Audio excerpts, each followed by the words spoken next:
Okay, well, today I want to welcome the group Saddles of Southern Darkness. I've got, I think, the creative force behind the group, brothers Trent and Chase Williams. Welcome to the show, guys. Yeah, great. Man. Great to be here. Hey, and I also want to mention the rest of the group is composed of, I guess, the Colorado contingent. Mark Rossi, and I hope I get his name right, Rob Van Natta. Is that right? Yeah, man, you got it right. Well, cool. Yeah, that's our today we're going to really concentrate on your upcoming EP called The Feral Few. But before we jump into that, I just want to give people a little background on you guys, and I know a big part, especially on your website, you guys are the guys from Kentucky who somehow made your way to Denver, Colorado to collaborate with Mark and Rob. So just get us up to speed on your journey. Like, when did you guys start, and how did you make it out to Denver? Well, I'm going to say we've kind of been around music most of our life, country music and stuff like that. Grew up just kind of rockers. We ended up going to Colorado just kind of for fun, really. Had some friends move out there. We went out, had a good time. Didn't leave. We've got a big family back in Kentucky, so we're kind of back and forth a lot. But we ended up moving into a camper out there into the mountains, and that's kind of when we started recording some songs. Okay. Yeah, so what's cool about, I think, your story too is your genre.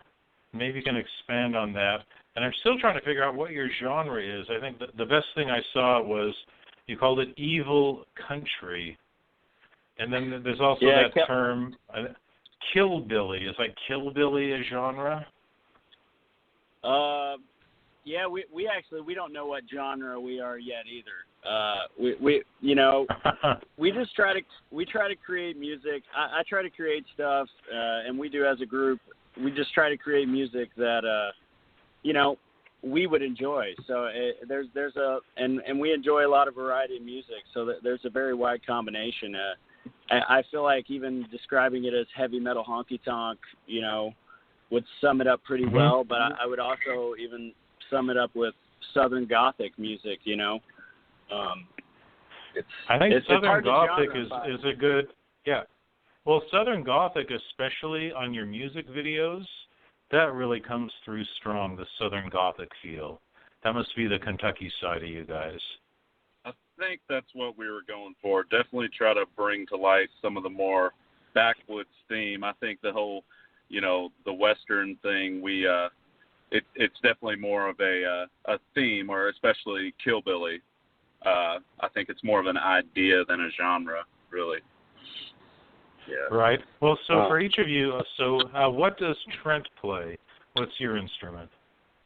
I play the electric guitar. I do lead vocals, and I play mandolin in the band most of the times. A little banjo, actually, on this album too. We've kind of just started introducing that. Yeah. I played some banjo on the record. Amazing. And Chase, what do you play? And I play lap steel, also lead vocalist, and acoustic guitar in the band. Yeah, it's a really unique sound, especially to hear like a mandolin with this kind of band. How did you guys think to have such an interesting musical lineup? Honestly, I would say at the time when we were creating the band, we were honestly listening to a lot of underground roots music, and I was just listening to a lot of mandolin players. Jake Orvis to be one of them that could just really tear it up. And when we got in the camper and decided we were going to start making music, we were like, well, we need more lead instruments, and that's one of the ones we picked up, The mandolin especially complemented what we were trying to do, for sure. Yeah. And then you also have on the country side, you also have like a traditional steel guitar sound as well? Yeah, I play the lap steel. Which started as a dobro originally, but the steel guitar just comes over a lot better live for the live performance. Okay, on your website, you say the bands that you're inspired by. I love this contrast here because it's both metal and country, but Bathory, Dissection, Grave. I mean, just the fact you put Bathory. Now your music videos make sense. But on the country side, not just Hank Williams, but Hank Williams Jr. and the Third. So I kind of see the Third, and he comes. I love Hank Williams the Third. We don't hear him as much as we should. But George Jones, oh my God, where does the George Jones come through?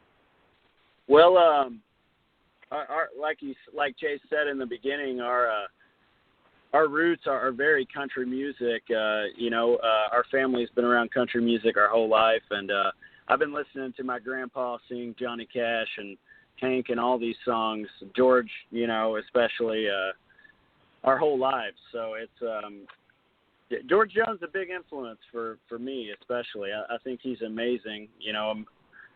Amazing singer. It just you can't replace his voice. We really look up to our family, and it's just been something that we've been around our whole life, and we just kind of came back to it. Yeah. So your family that was maybe around more traditional country music, how do they react to your evil country music? Well, they definitely know it's different. Yeah, they just know we're doing something different, and they respect it. It's I wouldn't say, I think they understand. They lived through the 80s and kind of witnessed heavy metal and just a different side of music. They're real understanding. They might not quite get it completely, but they're interested though. I'll say Granny is probably the one we were most worried about when it came to some of the music videos and some of the harsh vocals that we do and stuff like that. But she's, I think, entertained by it. She definitely wants to hear it, because she just wants to know what we're doing. And typically, whenever some of those vocals are coming in and or some of the lyrics, you see her. She's listening. She wants to know what it's about. She'll be sitting there in the chair, just looking down, just like, damn. Whatever, some heavy shit. Did you guys show her did you show her the music video to Kill Billy? We're not 100% if she's seen it or not. Yeah, that's not one that we just kind of presented to her. I'm going to flaunt it, but I'm going to say she's probably caught wind of it. She might have seen it. One of the relatives might have showed her. Well, let me try to describe this to the listeners, because obviously they're all going to go to YouTube and watch this when we're done. But Kill Billy, remember that show, True Blood, that TV show? Yeah, oh yeah. The kind of the vampire and werewolves. That music video reminded me a lot of their opening credits, which had a lot of that Southern Gothic. I think it would have, fit perfectly like that. I mean, what were you going for in the video? Because it had a lot of blood, it had meat. It kind of felt like, hunters out in the woods, out in the shack, cutting up the meat. How would you describe this to people? Well, I think the goal with the video was to really just capture the raw imagery and the real hillbilly stuff, and the kind of taking the redneck and hillbilly life and turning it to kind of what it really is. I mean, people are out hunting and hurting animals all the time, but they're not exactly doing it in that light. And I thought it just made it makes it real. It brings it to life for you. And we built that whole set in our garage out of pilots, and we basically built our own Kill Billy, or we call it the Kill House. And wait, that was in your garage? That looked really good. I mean, I really felt like that was the inside of a cabin out in the woods. That looked amazing. Yeah, we put a lot of effort into that. Yeah, it took a couple weeks to do it. Yeah, it took a couple weeks to do it, but we couldn't just go find somebody who has a nice worn out shed that we could just go do exactly whatever we want in. So we thought, well, we're going to have to build our own.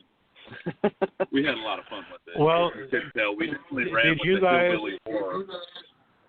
Oh yeah, it was definitely hillbilly horror. Did you guys direct it, or did you bring in an outside director? We did I would all say, ourselves. I would say it's a group effort. That video, I shot that one on a cell phone, and it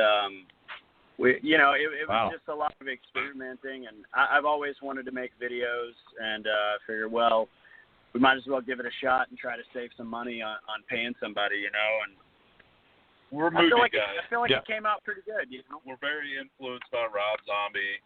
Love Quentin Tarantino. I was gonna movies. say that. So, When you said Rob Zombie, that's exactly what I would compare it to, like The Devil's Reject, if people like movies like that. Oh man, I love Rob Zombie. Quite a compliment. Yeah, we appreciate that. No, that was my first thought. Well, let's then go. Then you released, and this is like the second preview song from the EP. You had Kill Billy, and then you just released a video to a song called, which I love also, Possum Kickin'. What a name. Possum Kickin'. If that's not Southern evil country, I don't know what is. Right on. So tell us a little bit more about that. It kind of goes in, it's almost like the Kill Billy Part 2, but it's funny, you guys are really into, it's almost like roadkill. It's like you got raw meat and blood in all your videos. Yeah, there's a lot of dead possums on the road out here in Kentucky, that's for sure. Well, we can't exactly have it would be a lot harder to try to mimic like a human stuff, or it's how do you bring that raw edge to some hillbilly experience, that raw edge to a video. You have raw imagery, and we spent a lot of time riding around on back roads for that second video in Kentucky, just scoping out areas that we could go and shoot at. Places that we grew up. Yeah, a lot of places Mm-hmm. we grew up. It's kind of in our backyard. We traveled back to Kentucky for that one because I really wanted it to feel like Kentucky. So yeah, I mean, being in that location, how much does that influence the video shoot? Oh, completely, man. Yeah. I mean, the trees, the abandoned kind of podunk stuff, the river bottoms. I mean, it's just home, It's very easy for us to immerse ourselves in it as well because we know where we're at, I will say there's a lot of roadkill out here. Well, to the people in Kentucky, they must think, even in Colorado, but to go to Denver, Colorado, to them, that's probably like going to the big urban city. So to go back to Kentucky, Is that where you like kind of cleanse yourself and kind of immerse yourself back into, I don't know, a little dirtier kind of country? I think that we can't really escape that. I think that's kind of, we grew up here. We spent like more of our adult life, myself personally, late 20s, in Denver. So it's kind of hard to escape our roots here. When we come here, it's all about family. I mean, we spend most of our time definitely like singing old country songs that we wouldn't be doing typically on our own, but we come here and we're with our family, and it's just kind of what comes out. I'll say Does that inspire new? I feel more inspired when we're here. Yeah, for sure. Mm-hmm. Like after you take a trip back home, does that make you write new music? Are you inspired to just start playing and experimenting with new sounds? Sometimes, man. I personally like to write music as just I let the songs come to me, and I don't chase them. And like he was saying, we spend a lot of time with our family, and that honestly, our family can be some of the biggest inspirations for this project. Especially our grandparents, that just one of a kind type of people, that are really inspiring. So. Even on the song Possum Kickin', like at the beginning of the song, you hear the man talking. That's our grandfather telling a story there. So. Yeah. Oh yeah, okay. Yeah, I remember that the spoken intro. I like that. Now, do you want to put your grandparents into one of your videos? It's a possibility. It just has to be. We would right. like to. It would just be it'd be kind of tough to get them in that in the proper setting to make the video right. They don't get around too good anymore. Maybe like a front porch. They could be on rocking chairs or something. Yeah. Oh, they would love it. Yeah, they would love it. Well, hey, you got some gigs coming up, I noticed. One big one, but then before that, you've got, I think, one in Colorado and one in Kansas. And then in September, this sounds pretty amazing, this crazy festival called Denver Hex, which sounds, it actually sounds kind of both fun and scary at the same time. Sounds we can right only up hope. our alley. We can only hope. Now, how'd you guys get involved with that, and what can people expect if they go to Denver Hex?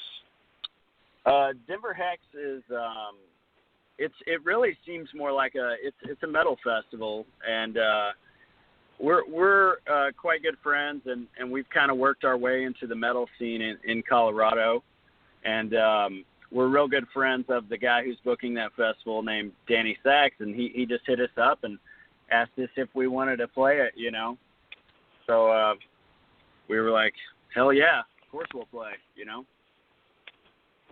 Well, it definitely seems like something. Okay. Well, it seems like, with the imagery that I saw on their website, there's a lot of sigils and kind of, I guess, witchy kind of symbolism. Do you guys have, like, a sigil for Saddles of Southern Darkness? Well, we're not out, sacrificing goats or anything like that. This isn't the first metal festival we've played in Colorado either. We kind of started with a different one, and just seemed to kind of fit and be more the direction we're going. As far as symbols and stuff like that, I mean, I'll just go with the acronym SOSD. That's all we've got so far. Yeah, Mm-hmm. we don't really dive into the occult stuff with this band. I don't know if it completely fits fits kind of what we're doing, and we're pretty picky about kind of what we write about and how we put the stuff together, But Denver Hex Fest is going to be awesome, and we can't wait to play it. I think it's a 2-day festival. Multiple venues as well. Multiple venues, tons of bands, awesome killer bands. Some bands we've got to play with before, some we haven't, so that's always fun. Nice. Well, I'm sure you'll pick up some new fans there. Another thing I was wondering about, because Killbilly just sticks with me. I love that term. It's like the new psychobilly. But Killbilly, it's also a slang term, kind of more of like an Ozark or. But do you know what it means? The idea of kind of a hillbilly horror, the killer hillbilly type of thing. We're definitely not the inventors of the term.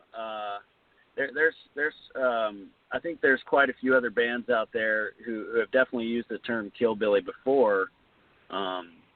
Chase wrote the song. Right. I think we dug the title so much, The song was written originally as a part of a series of Western kind of poetry that I'm writing, actually. And I don't know, I just kind of started messing around with the guitar, and it turned into a song.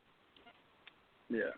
Well, when you said like a killer hillbilly, because when I was looking up like this page about slang, they're saying killbilly is also a slang term.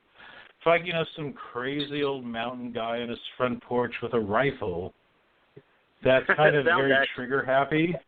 And there's every chance he might even be on the lam, or he's got something shady, so maybe an old moonshiner, or nowadays maybe he's, I don't know, guarding a meth lab or something up in the mountains. But they're saying that's what a killbilly is. But that's about perfect. Kelly, we definitely know a couple guys like that. I'm going to say maybe we or someone very close to us has lived every one of those things. Yeah. Well, it might be dangerous, but that might be like some cool talent for your next video. Hey, it's inspiration, man. Hey, well, all the good inspiration's real, right? Hey, it's authentic. So, hey, we're going to wrap up here in a sec, but I really especially want to give you a chance to say where people can find you online, your websites, your Instagram, where they can hear the music. So why don't you tell people the best places they can find you online? I'd say the best place to purchase this new record will be our website at www.saddleofsoutherndarkness.com. And our new record is going to be coming out August 2nd, and it'll be available on iTunes, Spotify, YouTube, Amazon Music, pretty much all social media platforms. Right now, the 3 singles are up on SoundCloud, and that's the only place you can listen to them currently until August 2nd. Aside from the music videos on YouTube, we actually have another music video coming out for the 3rd song that we just released, which is Death to the Saddle. So basically SoundCloud and YouTube, I'm going to say, is the best places to just kind of stay tuned right now. And our Facebook, because we're making posts about that quite often. And you can find us on Instagram too at Saddle of Southern Darkness. So just search that and you'll find us. It's cool, Shocks.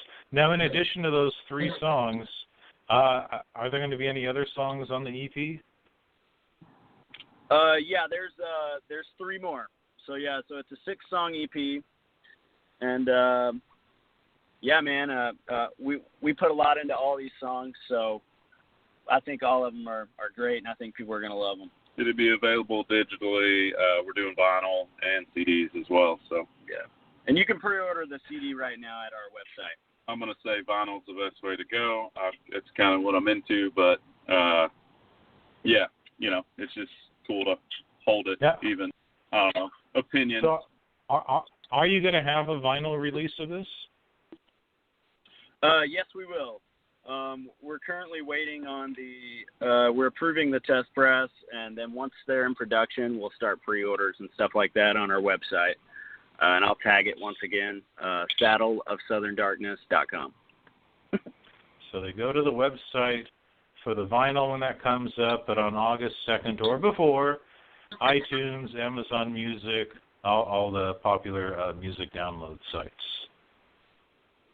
Okay. Yes, sir. Well, then one last question for you.